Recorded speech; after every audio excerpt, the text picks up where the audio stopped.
G'day, Stu here from UAVfutures, and today, well, a bit of a smorgasbord of quads actually, because what we're going to be checking out is the Sigan frame. I think they're pronounced Sigan, I'm not 100% sure how to pronounce it, but what we're going to be doing, we're going to be looking at some of these Sigan frames. Now this one's a little bit different because these quads are actually on loan from Phaser FPV, and which is pretty cool because that's an Australian store, so definitely go check him out.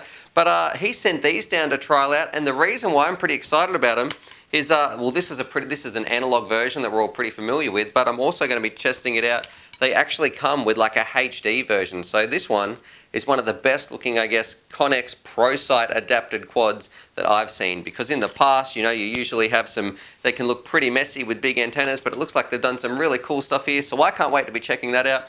What we're going to be doing in this video, we're going to be sticking them on the bench, having a look at some of the similarities between all the frames and then some of the differences like the stretch decks and the analog version and the HD version, and sort of having a bit of a play and see how they go. And then in a part 2 video, what we'll be doing, we'll be taking them out to the field, thrashing a heap of lipos through them and seeing just how they perform, and are the Sigans a good frame, is it a gimmick, or are they actually onto something with how they're putting the Connex ProSight in there. Anyway, enough rambling from me, let's slap them on the bench and get started. Alright. Alrighty, so here's the first one on the bench, and I'll leave a link to all these products in the description down below so you can check them out. But the big difference when you're looking at this, we're going to talk about, I guess, how it goes together, but just look at this from the side. Look how clean this looks. I think that's one of the biggest things that this build has going for it, or these frames. They do look very, very sleek. So you can't see any of the components. They look like they're almost like commercial grade. You know, a lot of the commercial quads out there, you can't see any of the components or any of the wires. And I think really that's what this is going for. Now this canopy right here, not canopy, but this GoPro mount doesn't come with mine. It's been zip tied on because this is the one that I was lent. So I'm going to leave that on there. But without that, I think it would be a very, very sleek looking quad. I'll stick some pictures up on the screen anyway. And you can imagine with this thing zooming around, it's probably going to be looking very cool. Now, what I have done in this one is I've chosen the analog version to look at first, because we're going to be looking at all three versions of the frame because there's some big similarities between them. But I think the analog version is probably one that we're all most familiar with. So we've got our camera in here, we've got our little, looks like we've got a 3D printed little mount up here for our FPV antenna. And the biggest thing I want to mention is these 5-inch frames is how they go together. So I'm going to have to zoom out a bit here, hang on, so I can get the whole frame in the shot.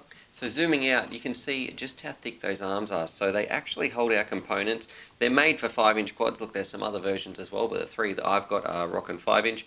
And then you can see we've got our one carbon plate with some little pieces on here. Now this is probably where I come across the first thing that I'd like to change. This arm looks really thick, but I really do worry about the strength of it. So overall, you've got some little pieces of carbon that you screw in to make the outside of the frame a bit thicker. Why doesn't that frame just go the whole way around here? Because I really think that you're going to have a lot of weight in this frame. That plastic's going to make it a bit heavier. And if you're rocking some of the bigger ones, like on the Connex versions, which we'll look at in a little bit, I worry about, is this arm going to snap? So, and I'll talk about that a little bit as well when I get to the other Connex one. Moving towards the middle, we actually have right here, you need to be careful with how much space you have. So it's going to be a very, very tight little build in there. So it's probably not recommended for first-time builders. But in saying that, it does look awfully nice. Like, it does look like it's a very, very pretty quad, but possibly a little bit over-engineered in here. I would probably prefer just one heavy, fat, thick piece of carbon, one solid base plate to mount everything to. I don't care about looks too much, and maybe, look, if you're flying around, you really care about how your quadcopter looks, and it's not about the best performance, but you also want one that's a little bit stylish.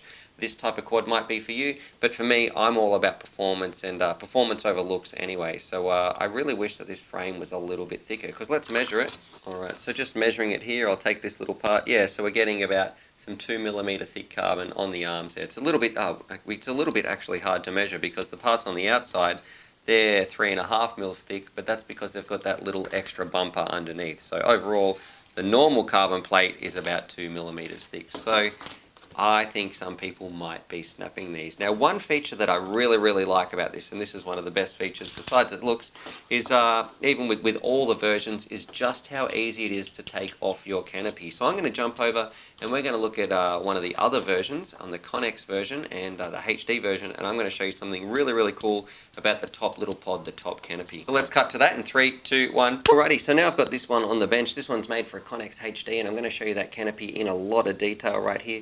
This is one part I really do love. All you have to do is simply, if I could get the right hex driver right here, 1 second. all you have to do is simply loosen up. You've got two little screws in either side just here. You can simply loosen them, and if you want to do some work, then all you have to do is you can just force the carbon out a little bit, and you should be able to pop this canopy straight off. So hopefully I can do that on the other side now that that one's loose. Boom.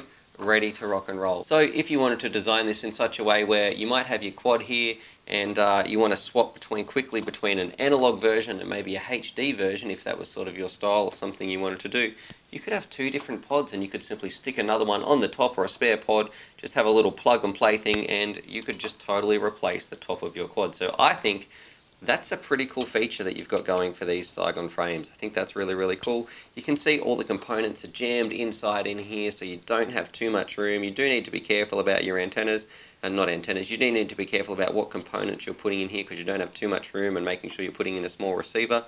And you can see on this one, because, you know, like I mentioned before, these frames have been used. I can already tell on this one, so it looks like we've got a break over here on this frame, on that part of the arm, and I think there was another one I saw, yeah, too. Just here, it looks like there might have been a little crack as well, I think. I'm not going to be pulling that off because this isn't my quad, but I do suspect this one has had a few crashes and it might have resulted in a broken arm, because even though those arms look thick, there's really nothing in the middle, not too much anyway, besides a few standoffs, and I think you're going to be asking for trouble in a very, very high impact situation. Now, we did mention the Connex before because this is the HD version, and check out how these things are mounted in here. Look, besides this big daggy antenna, which we know is a big downfall, that's not a downfall of this frame itself, that's more of a downfall of the Connex HD system. But I do say they have this massive, I do say, that sounds funny, but you can see this big transmitter in here. That's something that doesn't fit in most quads. But on the Sigan frames, it looks very, very nice. It's slotted in there very, very nice and snug, and it makes for a very, very nice build. So I'm super impressed with how it looks. I think that looks great, and it really fits well. And that's what we want. It's not sticking out. You don't have cords hanging out the side or anything like that. You've got easy access when you need to bind up or pair your receiver and your transmitter on your Connex HD system.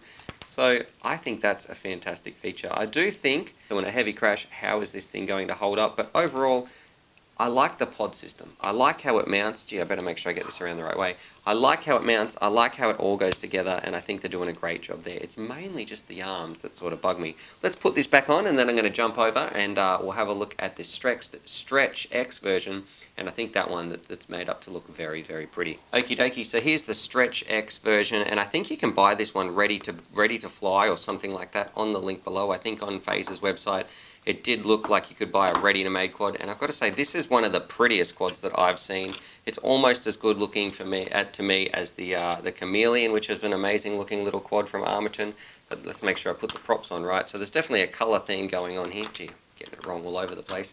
But check out how this one's HD camera system has been mounted. So it's very, very similar. All the same thing with how the pod goes together, with how the frame thickness and the arm thickness, you know, we've spoken all about that.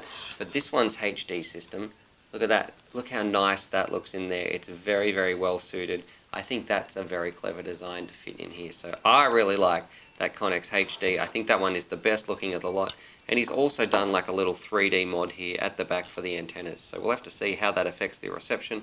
But overall, I think this is a really pretty looking quad. I think if you wanted to impress someone and show them what your quad looked like, you know, because it's not all about performance. Some people like to care. Some people really care about what it looks like. This would definitely be one of those little bad boys. Now, I am a bit reluctant to fly this actually because this is Phase's. This is one of his own personal quads, so I'm a little bit worried. I'm going to push it hard, and I'm a little bit worried about breaking it. But I just want to point out, look how nice that. Look at the nice job he's done here. I'm going to plug this in. This quad has more bling than I've ever seen. Look at that. I'm going to say how those lights are going back and forth. Very, very cool. Now, while it's upside down, I am going to mention underneath here, you do get this little strange part for your battery, and I guess your battery or your PDB, because you actually need this room in order for the Sigan frame to remain looking so compact and so snug. You can see under here, this is where like a PDB part is going to go, so you've actually got some of your components. I'm not the biggest fan of this. I first saw this on my, was it the Machine Catalyst 180R or something like that, where they had a little drop-down bay for the PDB.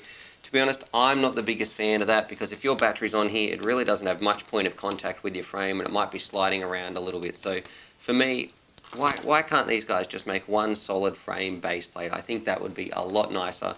And like I keep saying, don't worry about cramming everything into the arms and making it look super nice. Let's focus a little bit on performance, because these really, I think, are meant to be performance racing frames. At least I hope so. Now, something a lot of people are going to want to know is how heavy are these frames, because there's a lot of 3D printed parts in here. They're very thick looking arms, and we're going to stick them on the scale. So let's see how much this one is. This one's coming in at 402 grams. Let's weigh, this is the analog version, it's probably a little bit lighter, 330 grams, so that's actually pretty good weight actually for a 5-inch racer. And then we've got this one as well. This one's coming in at 300 and, well, let's say 300, can you see that there? 387 grams. So look, their weight, they're not too bad in terms of weight, especially with a Connex system. They're definitely not big porkers. But you probably could get things a little bit lighter and a little bit more streamlined if you really wanted to. Alrighty, so there it is. There's my part 1 review of this of the Sigan frames, and I think they do some things really well, but there's still some things that I would like to see if I was designing one of these. So number 1, I love how they've they're integrated the Connex Pro sight into either this frame top on this one right here, or I've got another one. I love how they're integrating the Connex Pro sight. I definitely think if I had my own Connex Pro sight, I'd be putting them into one of these frames. I love that top sort of style, how it's in there so nicely. Now the things I would change, I just don't think you don't need to hide all those electronics and have them all hidden in the arms and things like that. Look, yes, it does look super cool, but I really think you're just adding weight, and it's they're actually not going to be the strongest arms either. In a crash, I worry, are you going to break it? And the Connex is heavier than most quads out there, so look, that's not my favorite thing. I think they've over-engineered is a better way to put it. I think they've over-engineered the base plate and the base sort of frame, when really they should just have a strong one single piece of carbon there. Who cares if the quad looks a little bit ugly as long as it flies a bit better? It's all about how it performs in the air. Anyway, definitely check these out. Massive shout out. Thanks so much to Phaser FPV for sending these down, because stay tuned for part 2, because in that video what we'll be doing, we'll be taking them out to the field, thrashing a few batteries around with them, and we'll also get Grumpy Trev to jump on board and see what he thinks as well. Anyway, subscribe for more FPV related content, and as always, happy flying. Alrighty, so hopefully you guys enjoyed that video. Definitely subscribe if you're new to the channel and check out these videos. And I'm also going to leave a little link here to my Patreon page, because I've got some fantastic Patreon supporters and I like to give back to them as well. So if you want to join the UAVfutures family, there's things like bonus Velcro straps, little bundles of FPV goodies and things like that that also get sent out. Anyway, happy flying.